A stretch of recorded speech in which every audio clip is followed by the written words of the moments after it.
Good afternoon, good evening, good morning. Hey, wherever you're watching us from, welcome to another episode of Conical Supremacy. We got a really great show for you today. We have a duo of guests, as it were, and I think you're going to find this really fascinating. I'd like to take a second to introduce the guy who thought this thing up, my co-host, Mr. Doug Tornquist. Hello, Doug. How are you today? Hi, John. How are you? Oh, I'm hanging in there. Hey, I wanted to ask you. You actually had a gig this week. Can you talk about the session you had? I can a little bit. It was a video game, and I was just there with the brass. There were how many of us in the room? A bunch of trombones, two tubas, a couple of horns, so maybe 10 of us, a little bit more. And it was my first gig of the year, and it was nice. It was at a studio that had closed, but it has changed hands and it's opened up again. So that's good. That means there's a place to work, another place to work. Yeah, absolutely. And it was good to see everyone. And, the protocols were observed. We were all tested before the gig. I was going to ask you about that. For those of us out there who are doing gigs and then they ask you to be tested, is that contingent upon the client? Is that contingent upon the individual? I mean, for instance, on this session, how did that go down? Did you have to go get tested? Yes. And then and within a certain time period? You have to have a negative test before the session. I mean, you can only do so much. The assumption is, okay, you'll be tested and you'll take care of yourself so you won't expose yourself between the test and the session. And obviously, the results have to be available before the session. So this was the Pcr test, which can take 48 hours. I got my results by bedtime. I think I went around lunchtime, and then the email came that night. I was lying in bed checking my phone one last time. I was like, oh, negative. Okay. A lot of times we get the 15-minute test. We just, there's different testing locations. Some of them it's a drive up. You do it in the car. You get the Q-tip. And then you just sit there and wait, and they bring you the results in 15 or 20 minutes. Sometimes they email it to you. So is that on? I mean, paying for it, let's say, because the 15-minute test I hear is expensive. It is, yeah. Now is that on you? And does that become like the price of doing business, or? Well, usually, the employer pays for it. Our union came up with a policy that we would be. Number one, we would not have to pay for the test, and number two, that we would be compensated for our time. See, that's the right thing. It amounts to another trip over to a studio. When Sony was a testing site, they've got a testing site over at Warner Brothers. So, I mean, these days in Los Angeles, it's a pleasure to drive. So. I don't know if I'd go that far. You get to use these roads the way you get to drive actually the speed limit, instead of hitting along, So, but that's it. We're working hard to keep everybody safe, and so far, everybody has stayed safe. It's just really important. I think that we can show that this is working. Yeah, I totally agree with you. If the protocols are observed and people do what they're supposed to do, there's no reason that all of us can't start going back to work. Oh, amen. You Amen. know, I just, personal responsibility. I mean, it really comes down to it. And the other thing I wanted to ask you too, I know your semester is starting on the 11th, and are you ready for this? You know, I mean, at least you're not working. Ah. the- I apologize to, well, I hope none of my students are watching, but the spring semester always sneaks up on you. I mean, we closed in mid-November, and I thought, oh, I've got all this time, practically 2 months of time. Well, I usually spend that just recovering. So our semester's starting, and it'll be great. It'll be great to see the students again. It'll be great to get back to work. We will be online, of course, as I think most places are. Um, and that presents its own unique challenges, but we more or less figured out how to do that in the fall. And Yeah, I think the students are really thriving. They just surprise me with their resiliency and their ability to evolve to the reality of the situation. it's just I'm sad for them because ensemble experience at that level is so important. And for some, that might be your last ensemble experience, and it's just too bad that they're not getting that. And They aren't, and it is too bad. But on the other hand, the recording experience is invaluable. That's something that was just unimaginable when yeah, absolutely, I was absolutely, in college. You know, yeah. just the fact that the technology is available and that you can learn it through YouTube videos. You know, so as I said, some students are really thriving. They've really found new ways to make music by recording themselves and collaborating online. Um, that has been fascinating to watch. And some You of know, them, yeah, go ahead. yeah. No, I was just going to say, just to segue that, I also know that you've got a special guest showing up to the studio on the 11th as well, and excuse me. I was wondering if you'd mind plugging that a little bit for those out there that they can sit in and kind of listen to what's going on. Maybe Quinn can put up the information up in the chat as well. But you've got Marcus Rojas coming in We do. and doing a nice long talk on Monday. Do you mind talking about that just a little bit? I can, yeah. He's coming to our tuba master class at USC. Actually, it's a preseason event. We booked it for Monday, even though our semester doesn't really start until Wednesday.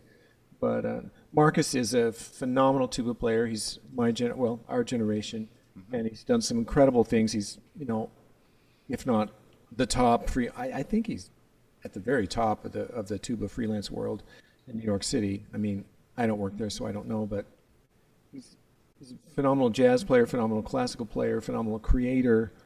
Um, we took a hike when he was here. It must have been 10 years ago, maybe 15. I got to know him a little bit.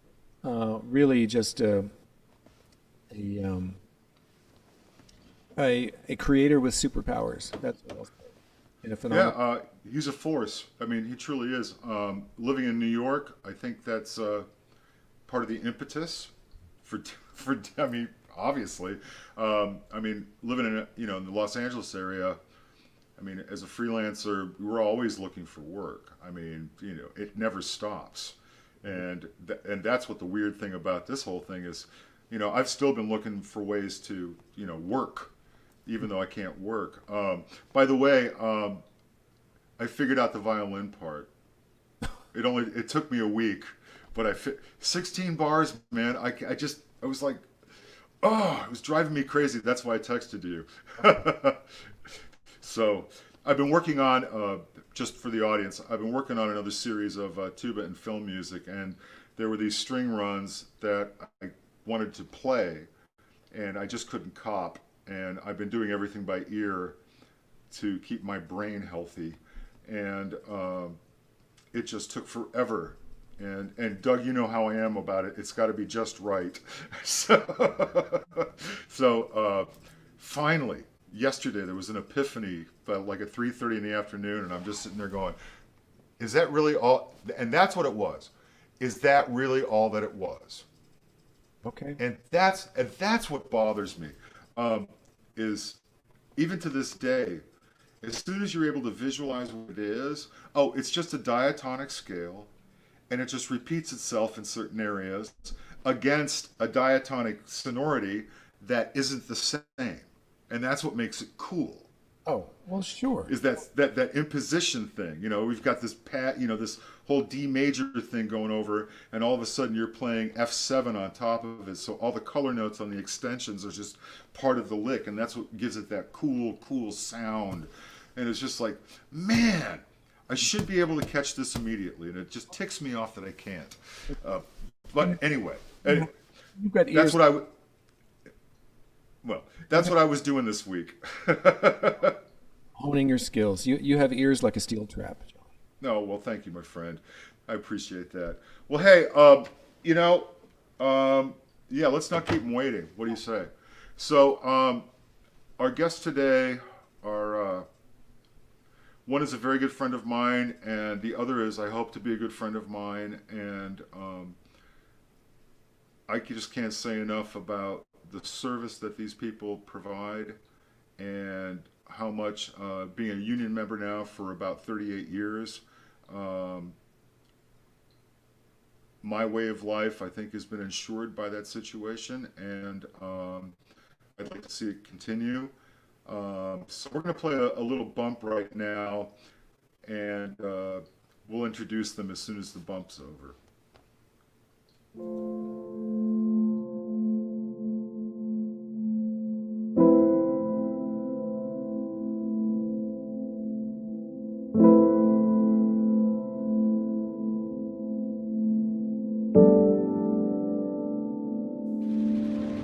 This year, as gigs are canceled and stages go dark, it can feel hopeless. Don't let the lights go out on you or your bandmates. Your union brothers and sisters are here for you. the AFM is fighting to get members help with unemployment assistance. We're working in D.C. to help protect working people. And we're standing up to get musicians back performing safely. And most importantly, we want you to be healthy both physically and mentally. Please reach out and check in on your friends. It's okay to ask if they're okay, and it's okay to not be okay. We will return again when the curtains call. Until then, stay safe, Stay healthy. Stay positive. Find more resources and assistance At afm.org. .org/help. And remember, Together, we are stronger. Stronger. Stronger.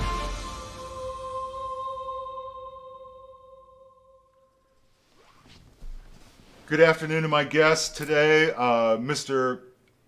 Edmund Velasco, president of Local 7, and Stephanie O'Keefe, Miss Stephanie O'Keefe, the newly elected president of Local 47. Good afternoon to both of you, and thank you so much for being here today. Hi, John. Hi, Doug. It's a pleasure to be here.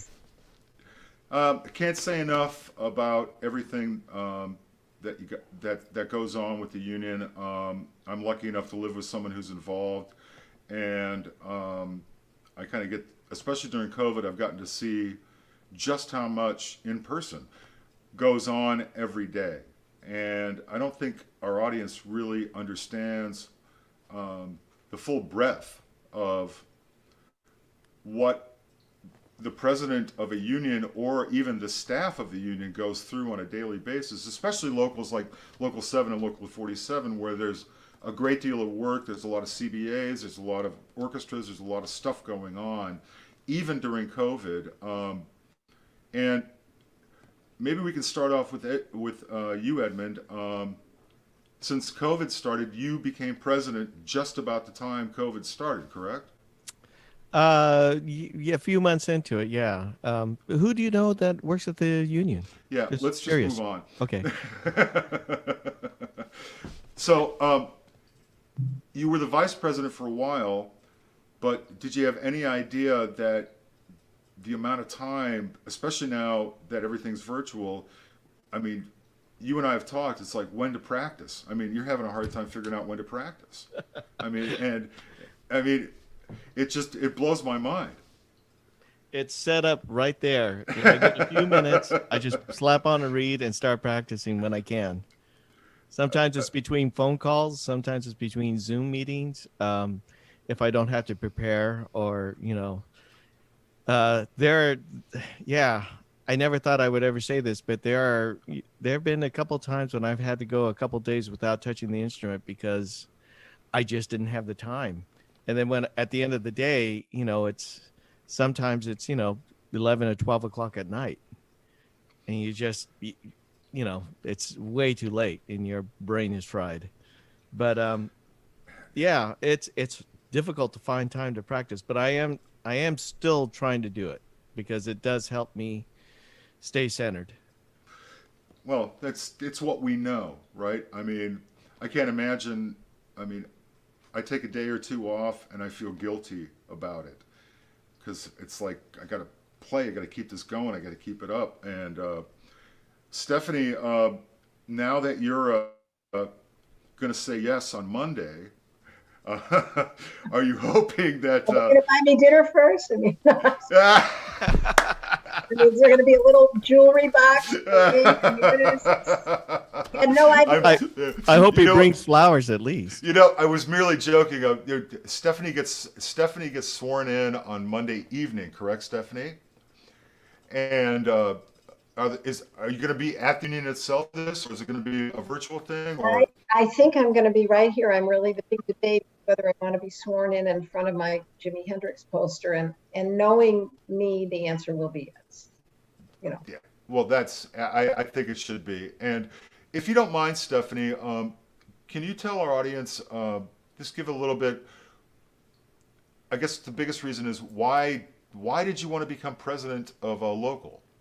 Well, as Doug reminded me halfway through my campaign, and I quoted him 100 times because, Stephanie, you always talked about all this stuff on gigs.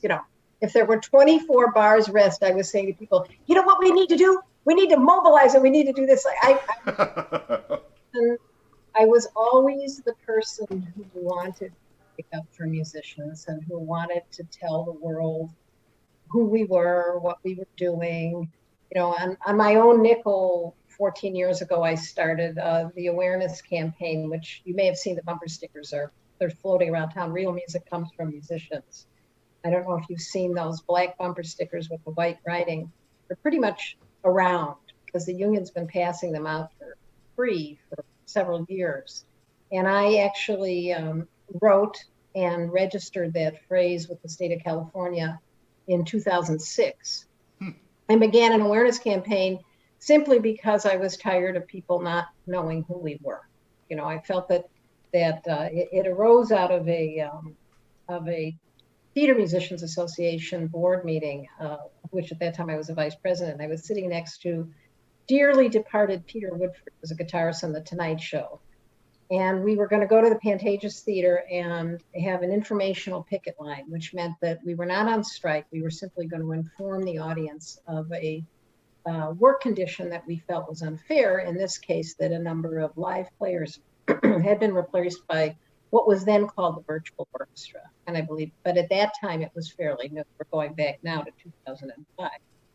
And, we were going to have about, 30 seconds with these audience members coming in. We're going to give them a leaflet. The leaflet's going to say, oh, this is terrible, And I said, no. You cannot promote a concept or a product from the negative. We need to promote it from the positive. We need something like, real music comes from musicians, and that's how it started. So it was always there in me to want to stick up, for my players. Doug has seen me in action on many a gig, just standing up, all 62 and a half inches and going, no, you cannot. I took on a producer famously at a gig once, and without consulting the orchestra, just stood up and started saying, you can't do this. And the guy was so startled that he gave in to everything I was asking and wrote an extra check. Bravo. I didn't ask anybody, do you want me to speak for you? But I was incensed, I was just I don't blame you. I don't blame you. And so I always did that. So that's why, because now I get to get up in the morning, make a cup of coffee, and spend all day long sticking up for things. And I can't think of anything I'd rather do. Way to go, Stephanie. Thank you so much for making that choice. I think it's going to be great. And you bring up an interesting thing, especially about your awareness program, about people not knowing what we do and all that kind of stuff. And I think Edmund has been negotiating a contract with PSO for, I don't know, how long has it been now? And we finished up December 18th and was December 19th and was ratified on the 24th. Which is outstanding. But did you find, and I know I've been at the table for Disney on contracts a few times, and I think Stephanie nails it. I don't think they still don't get what we do.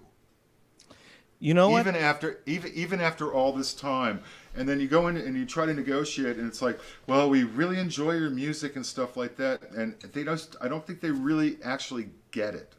And do you find that even in the symphonic world too? Yeah, when you got the money people over here and they got the orchestra, the musicians over here. Yeah, well, it's not right now. It's not necessarily there's a misunderstanding of the work. It's a misunderstanding what that work entails. They can say, okay, we want you to work here and here and here, and everything is fine, but they don't. The other side doesn't understand. I mean, they have only kind of a tacit knowledge of the amount of work it takes to either maintain or get to that level or to maintain that level of being able to perform that way.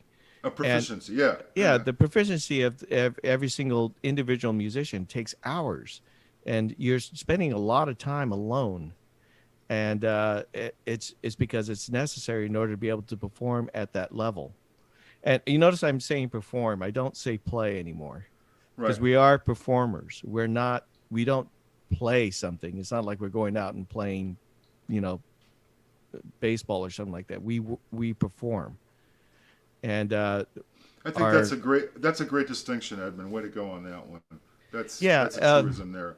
Yeah, and that's, I think, when you interject in negotiations words like players or play, we're going to play this concert, we're going to play it kind of, I think in many ways in the people across the table, it degrades it in their mind a little bit, not necessarily consciously, but subconsciously they're thinking, well, it's just playing. No, you're performing, and performing is hard work. I mean, just ask anybody who's done it for a living. I mean, I performed at Disney for 28 years, and there were days that were just difficult to be able to maintain your concentration level at all because of the amount of repetition. You can say awful, because I've had those days with too, my friend. Yeah, it's just that the performance that and being able to understand that level that you need to perform is very difficult for somebody who doesn't do it, who has never done it. They're definitely I love when they say, oh, we love what you do, we love you guys, we think you guys are amazing, and which is fine, which is great. I mean, I'm glad that they appreciate the work that we do, but it is work, and it is performing, and that's why we get paid. It shouldn't be. I can't tell you how many times I've gotten a phone call from somebody who say, oh, we can't pay you, but it'll be great exposure. It's like, musicians die from exposure, man. I know you have to get paid.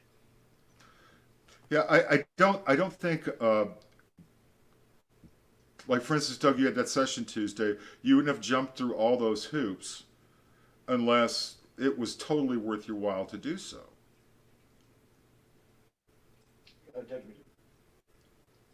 You're muted, my friend. Sorry, muted. Well, there you go. Here's the thing. And the issue is when you're a young musician, you're just starting out and you hear about union members and union work, and you wonder, well, what's that about? And I get this question from young musicians when I tell them, you really need to join the union and become part of us. I'm like, well, why? Will it get me any work? It's like, well, no, that's not what a union does. When you are a union member, you agree to be part of a brotherhood, a sisterhood, a group of people who agree to abide by certain conditions. We have collective bargaining agreements. I mean, someone else could explain this better than me, but we work under these agreements that we have all agreed to are what we're going to do, the employer and the employee. And there are certain responsibilities on both sides, but when we work under those conditions, we take care of ourselves and we take care of each other. And we don't have a race to the bottom. We aren't trying to undercut each other. And there's a sense of fairness, And when you work under conditions that are not under a CBA, things happen. You aren't treated as well. You don't have the protection that our union affords us. And you also are, in a way, undercutting all of your colleagues, your brothers and sisters, other musicians who are abiding by the rules of the union. I didn't mean to go heavy that way, but I just want. Well, that's what you're stating are all the truisms. There's at the end of that public service announcement that you played, it says it all. Together we are stronger. And the idea is that that the whole parable that if you take a twig and you break it, it doesn't take anything, but you get a whole bunch of a bundle of twigs and you try to break it, and it's almost impossible. And that's what it is. We want to become the bundle so that the people who are bad actors on the employer side don't break us. Well, and I thought, looking at the two of you, I mean, combined Local 7, Local 47, that is a huge jurisdiction.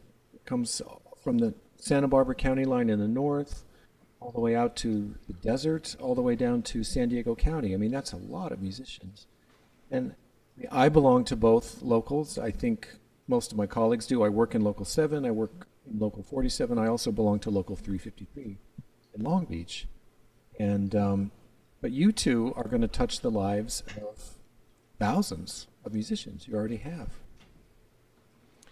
Yeah, it's pretty impressive. It's if you think about the roles of how many people are truly in the union, but it bothers me sometimes too that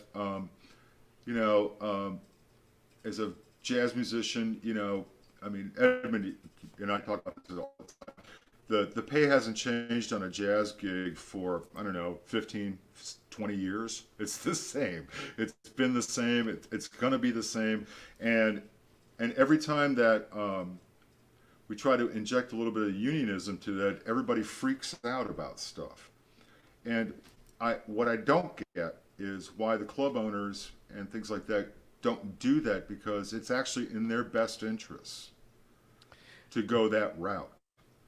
There's a lot of different reasons why that has happened. The biggest reason being the consent decree that it was actually a settlement that the AFM agreed to back in 1978, that the venue was no longer the employer. And overnight, a lot of musicians were left out in the cold because they could not do a collective bargaining agreement. You could only do a collective bargaining agreement if somebody is an employee. And if the venue is not the employer anymore, it was left to the band leaders to be employees, to be the employer. And the band leaders didn't have that kind of resources. And pretty soon everything started collapsing. I mean, there were some band leaders who, up until the mid 80s, still kept that going because they were able to get enough pay.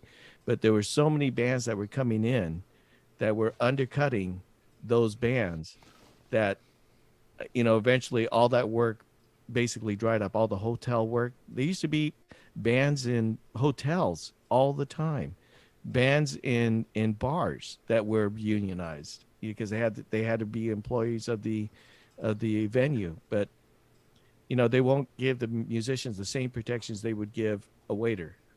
See, I don't understand that. I really don't. I mean, if you come in and play in somebody's place for an evening, you become their employee for that evening. I mean, I'm getting a check from you, man. You paid me. And I know there's a bunch of legalese and other legalities that have been shunned and pushed away and transferred and whatnot. But man, I just don't get it anymore. It truly is. I mean, it makes me not want to do the work. Let's put it that way. Well, because it doesn't really pay enough to make it, viable as a living. Yeah, but it's not even that too. But I mean, some of the best music I've played in my life has been on those because I'm not there for the bread. I'm there for the music. And wouldn't it be nice if you were there for both? Again, part of it is the way that we've always presented ourselves as we play for a living. Yeah. So I think that the performance thing is something I'm going to take to heart, man. That's really, really cool. Hey, just the other thing that I guess the audience doesn't know, and he'll never say it, but one of the reasons that we wanted to have Stephanie and Edmund on today is Doug and I had this conversation a while ago, and he decided that he was going to run for the board of Local 47 because he said that he found his, what was it? It was, he found his tribe. And I think that's awesome. One of us. One of us. No shit. Yeah, really. But Doug, do you mind, talking just a little bit about that decision? I mean, you're a busy guy. You're teaching. You're doing sessions. You're teaching, and now you're going to be a board member for 47 as well, which means that you've got other responsibilities. I mean, you're taking on some stuff. I'd really like to know your decision making on that. Well, thank you, John. I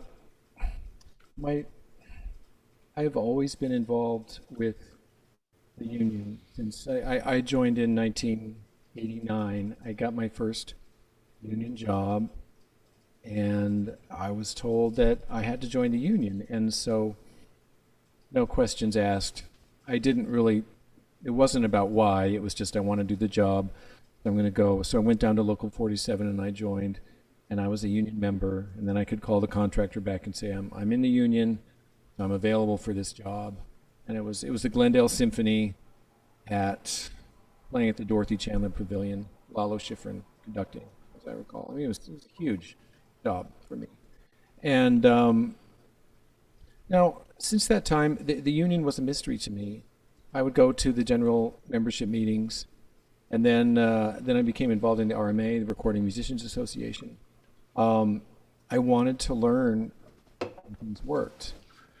And I see younger players coming up who are doing the same thing. They want to, so much mystery involved. There's so much superstition involved in the music business. And sure, that's what makes it so much fun, but isn't it a much better way to go through life if you actually know what's happening rather than just operating from fear and superstition? And the answers I found were at these meetings, of these union meetings, because this is where you see how things work, the contracts that happen and why the contracts are the way they are. So I had always been involved, and Stephanie called me. It must have been in July And I'd heard a rumor she was running. I didn't know it was true. And then she called, and honestly, there was no question. I've known Stephanie and I have this running joke. She says whenever we worked together, she would always embarrass me. She would always say something, and I would invariably turn red and put my head in my hands. And it's out of complete mutual respect. But we have worked together we've sat through countless graduations, talking about, well, everything from the commencement address to what the students are wearing. And we've done countless scoring sessions. A lot of times, Stephanie was contracting for film scoring dates, and so I would work with her as a colleague and also as a contractor. And I'd always heard her say things, well, we should probably do it this way, or what if we did this, or what if the union went this way instead of that way. And so when she announced that she was running, it was kind of just, oh yeah, that makes sense. That's an extremely logical proposition. And she asked me if I wanted to run, and the older I get, the more I operate from instinct, and my instinct was just to say yes, because of my respect for Stephanie. And we had long talks about it, which continued into the campaign.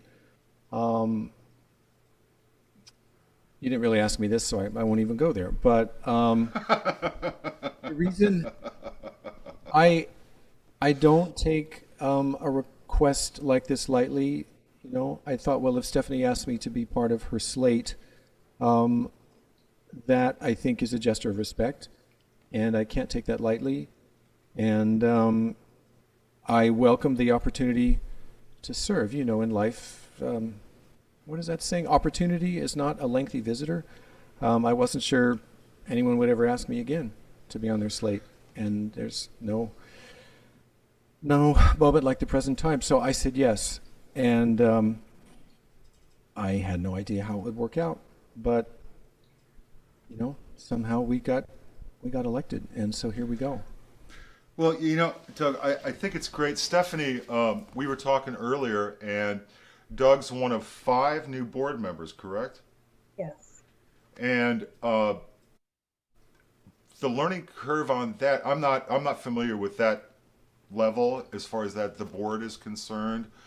Does the learning level come from you, or does it come from the organization, as far as educating the board members on what's going on, or is that something that you've been in the business long enough to know what's going on, so here we go? Is Edmund, I guess the question would be for you too. I mean, I don't know. That's why I'm asking. Well, I think more for anybody to end up in that boardroom, they've already done a whole lot. Mm-hmm. They've been on countless committees. They've served, because it's kind of self-selecting. The people who are interested, as Doug said, in how it all works, they jump in. They're the ones that answer the phone. They're the invariably you're in an orchestra or something, and it's like, well, we need people for a committee, and you end up on that committee, and then you end up on another committee. So by the time you find yourself in a boardroom, you know a lot more than just any old rank and file member how it all works.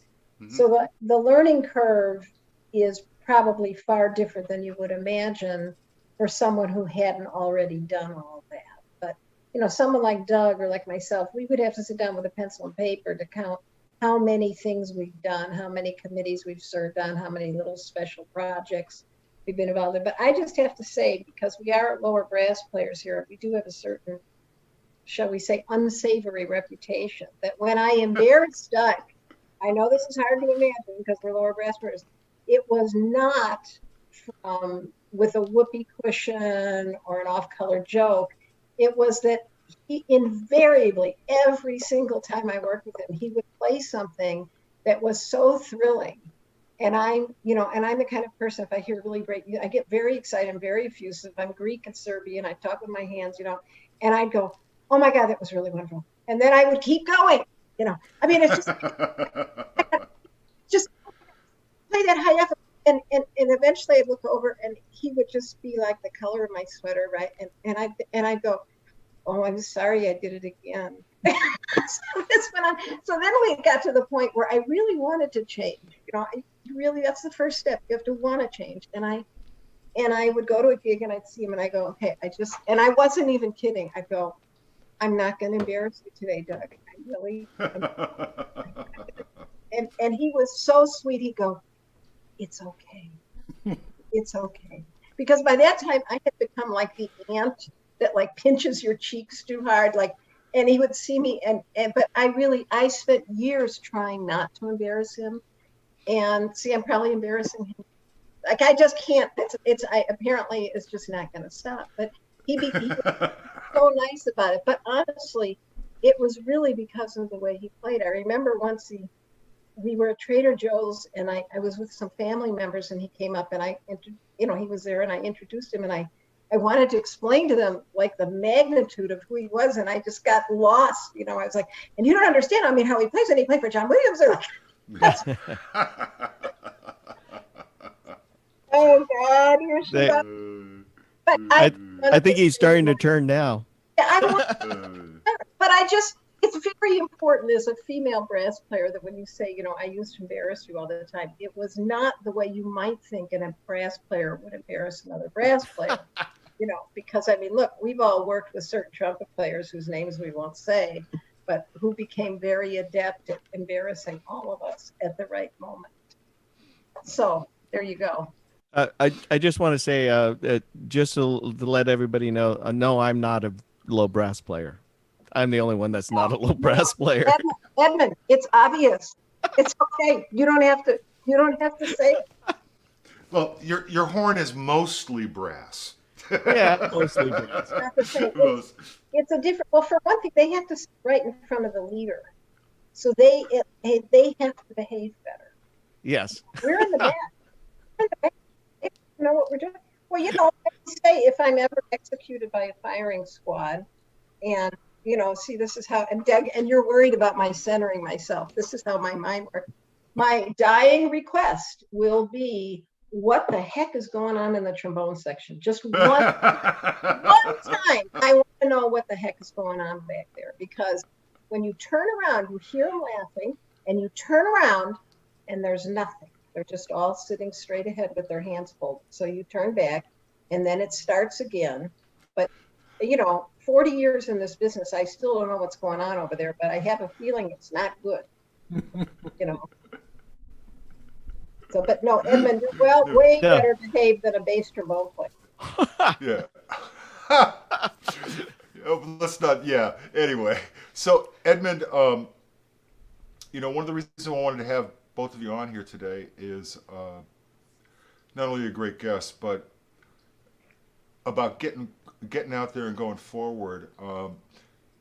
Does the union, and specifically both your locals, have we got like an action plan going on here, or have you guys thought about this, about how we can turn the corner and maybe start playing live music with, out there again? And is that even doable now? I guess is according to rules, because there's a lot of rules out there. And do you got anything, man? You have a gig? Is that what you're asking? No, I'm always asking for a gig, man. Come on. Evan, you want to take it, or you want me to take it, or? No, I was gonna just let you. There's a lot of things that are actually going on. One of them is the Musicians Performance Trust Fund are doing live streaming events where all you need is a co-sponsor, and the co-sponsor doesn't even have to contribute any money to it. They just have to be the employer of record. The trust fund. So wait. Say that again slowly so everybody out there gets it. Okay. The trust fund is going to pick up the tab for the musicians at your local scale wages.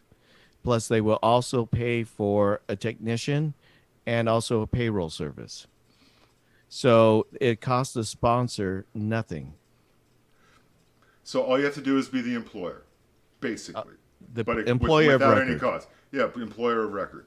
So for those of you out here who don't know that means all you have to do is get the person to sign that. There's no liability. There's nothing else. You're just on record as providing this. And I think, no, that's another thing.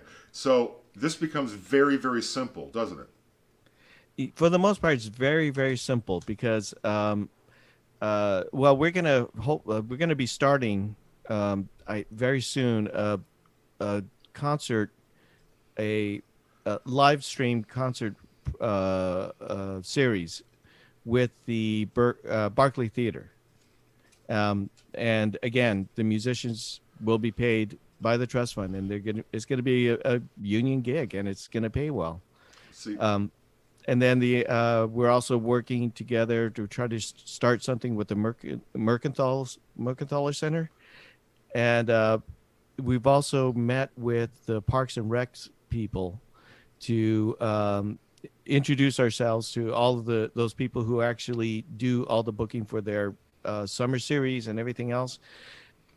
We're trying to encourage them to hire union musicians, and we've got a lot of really positive response from a lot of the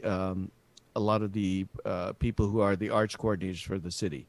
So yeah, I'm also trying to get to every single elected official, every mayor, in all the cities in Orange County, to have them commit to using union musicians for their events, because they'll hire bands for, like their inauguration or, a dedication of something, but they generally don't hire union musicians. And, I try to point out to them that, just like everything else that you guys do, you have union carpenters, all the tradespeople are always union. You always go that way, except when it comes to the musicians. And most of the times, because they don't even know that we exist. They're not aware that there is a musicians union. So one of the things we can do is by getting out there and getting us in all these public events through the cities and the parks, and we can actually show that, yes, these are union musicians. These are people who perform for a living. And the more we do that, the more we're out in the community that way, the better chance we're going to have to be able to get more work for the union musicians. It's great, man. Way to go. Stephanie, you want to tag on to that? Well, I mean, when you talk about live performance, if you're talking about live performance with an audience, that's a whole other story. That's something that's not going to happen until we can cram people into seats right next to each other.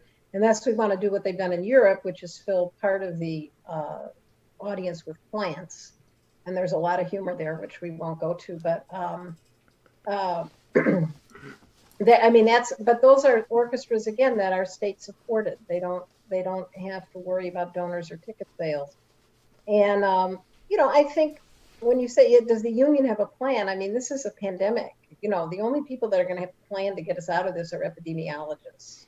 We have protocols which were written with a group of people, both from the LA County Federation of Labor, from the nurses union, from the musicians union, and with the advice of an epidemiologist. As the session that Doug played the other day, some studios are able or willing to follow those protocols. Other smaller studios are not. We're playing wind instruments, which is, we're not super spreaders, but we're close. And you have a situation, say, for like the Pantages Theater. I had a conversation with several people involved there, and you've got the super spreader singers, you've got the orchestra in a pit, and then you have, and the audience sitting shoulder to shoulder. So what can the union do about that? At that point, what the union can do is make sure that their members don't get sick and die. That's really what we can do. I think that, I read just today that there's going to be a massive vaccination effort shortly after January 20th, which is really, in the end, the only solution. So there could be live gigs. I think that that Gavin Newsom talked about, which I just loved because I'm originally from Chicago, and only in California would you be all excited about the possibility of outdoor concerts. And I think when he announced this, it was November, and that just totally cracked me up, right? So there are like some outdoor concerts that will start to come back. I think that live performance is challenged also because the runway to plan a season for an ensemble is 6 months to a year. A session is, we could put together a session for tomorrow. That's easy. Right. You find a studio and you get an orchestra, you get an engineer, and you're gone. You're good to go. But so the other thing is that we're going to have a little bit of a delay once the all clear sounds to help these orchestras get up and running. I think the important thing is to stay in communication with all of the ensembles so that none of them give up. There's one orchestra that I was involved with on and off for many, many years. And I want to get together with the executive director just to encourage her not to throw in the towel, not to just say, well, it was a good 30 years and that's it.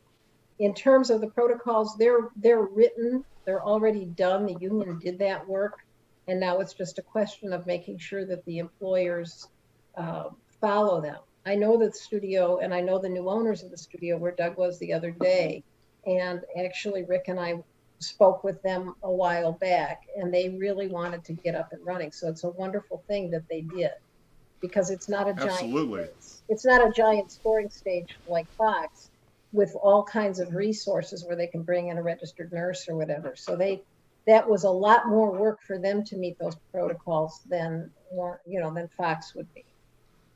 Yeah, and again, Stephanie's completely right about the live performances. It's going to be a while before we can actually get to that point. The vaccine will have to have been rolled out for a while, and the cases would have to be way down. But for Pacific Symphony or the LA Phil does a whole streaming on YouTube of different ensembles with different pieces. I mean, at least it's something. And it's all quality work, and I'm glad they're doing it, but there's nothing that's going to replace that live experience. Absolutely not. Absolutely not.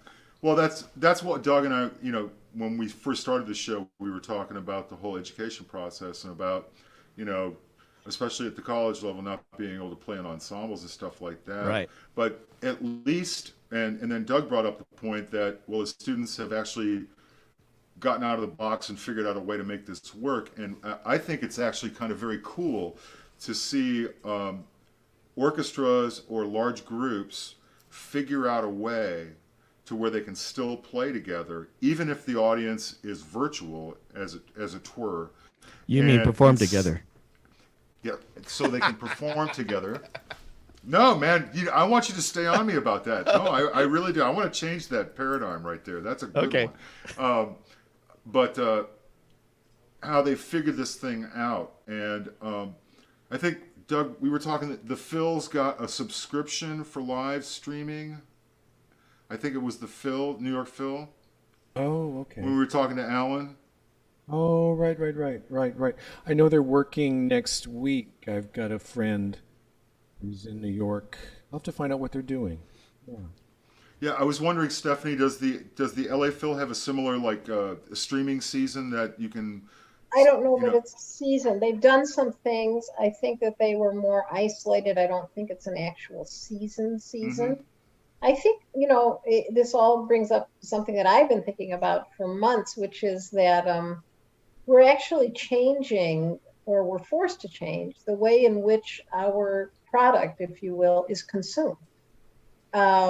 And it's a really interesting change because it comes at a time when the technology has evolved to the point where it's almost, and this is just my opinion, Orwellian. Orwell conceived of a society in which everyone would have giant screens on their walls and we'd all be watching the same content. And I've been observing for a while that has occurred, that you can get on the phone with someone across the country and you can either watch the same thing on your television, or you can actually go on the internet together and say, oh, look at this dress, or look at this tiny home. Isn't that cool? And now we've added to that people are consuming, if you will, our commodity or our product in a virtual way. And one of the things that I've wondered is how that will affect their their concept of how to listen to music. Will there be a certain percentage of people who will continue to prefer to stay home and watch a live stream? You know, because this is what we do, we're saying, oh boy, I can't wait to get back in the concert hall, or I can't wait to get back into the orchestra pit. But what's going to be very interesting to me is to see how the audiences feel. Are they chomping at the bit to now once again get dressed and drive downtown and park and go to dinner and go in and sit in their seat? Or are they going to say, oh, Hamilton, gee, I'd just rather pay for the live stream? And, you know, when you couple that with the fact that you have at least two generations whose relationship to music is visual. And, you know, I know with Edmund, we're discussing semantics and how important they are to our profession. One of the things that I've been fascinated by is that in the space of about 3 generations, music became something that you go to see rather than you go to hear. Right. It used to be that you went to hear something, and now people say, I went to see the LA Phil. Our grandparents and our parents would have said, I went to hear the LA Phil. Right. Well, it's I've tried to correct my children on this, but because they still say it. Oh, are you doing a show tonight? No, I'm performing a concert tonight. I always said I was working, and that puts it right in their face. I would say to my family, I'm working, and they'd say, what are you doing? Well, I have a concert. That's work. And I never said I was a musician. I always said I was a professional musician. What do you do for a living? I'm a professional musician. Because we're also, you know, we're all handicapped by the fact that we and a few other professions are professions that where we do professionally or for a living what other people do as a hobby. And it makes it very difficult when you negotiate, because they play the clarinet or their cousin plays the clarinet. And some of them will say, oh, well, music for my wedding, you know, my sister-in-law is going to play the violin. She's an accountant, you know. So, you know, you don't run into that with plumbers, pipe fitters, carpenters a little bit if their hobby is woodworking, but not, their hobby isn't framing buildings. You know, you don't run into that with brain surgeons or nurses either. But we have a specific a specific situation that we share with actors and dancers and singers, that everyone, and you know, from kindergarten on, everyone has done what we do for a living at some point. And you couple that with what I call the American Idol mentality, which is roughly worded that it's far more noble to do something to a mediocre level, having never taken a lesson, than to be brilliant but have spent 10,000 hours. So these trends in society make it very, very difficult for us. I totally agree with you. Go ahead, Evan. No, I was going to say there's also that mentality when it came to back in the 1920s when it came to sports, that it was, you know, track and field. It was much better to be an amateur that aspired than it is to be a professional who actually worked at getting better at their craft. And I think that, you know, when we go back to negotiations, talking about negotiations, when you get across a table to somebody who actually played an instrument in high school, like I said, they only have an appreciation. They really don't know what it takes, because the only people who do are the ones who do it. And that's perform every day. And hey, unfortunately, we're running out of time here. I have one question for Stephanie. Where are you from in Chicago? Because I grew up on the South Side. Oh, I was born in the city, and I grew up in Downers Grove, and I went to the University of Illinois in Champaign-Urbana. Yeah, I spent my first year at University of Illinois. It was good. Did you go to Ruby Gulch and White Horse Tavern? And Hell yes, of course. Deluxe Tavern fish sandwich on Friday. Yeah, I used to do my scores there. So I waited on table at Papa Del. Did you really, man? Yeah. That's so cool. See, knew it. Well, hey, this is a great show today, and I can't thank Edmund and Stephanie enough for their time and their energy and their drive. Edmund, we've been friends forever, man. I just think you're awesome, and keep up the great work, man. Stephanie, all the best to you. And I can't wait to see what you're going to do with Local 47, man. I'm really looking forward to it. Doug, anything else, man? No, it's been an honor to be with you both. Best of luck to you. Quit. Inspiring. Thank you very much for joining us. Fishing hole on the way out. I would just like to say this to Stephanie, that just remember we're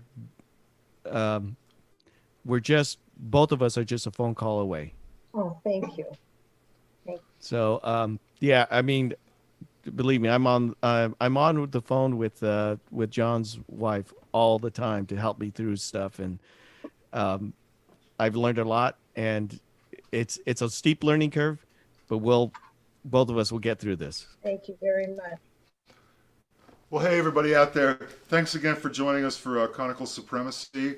We're going to be back again next Saturday at 3 p.m. LA time. So would really love to have you guys show up. Once again, thank you to Edmund Velasco and Stephanie O'Keefe for being our guests today. Doug, love you, man. And everybody out there, have a wonderful afternoon. See you live. And thanks, Gwen. Thank you. Bye-bye. Thank you very much.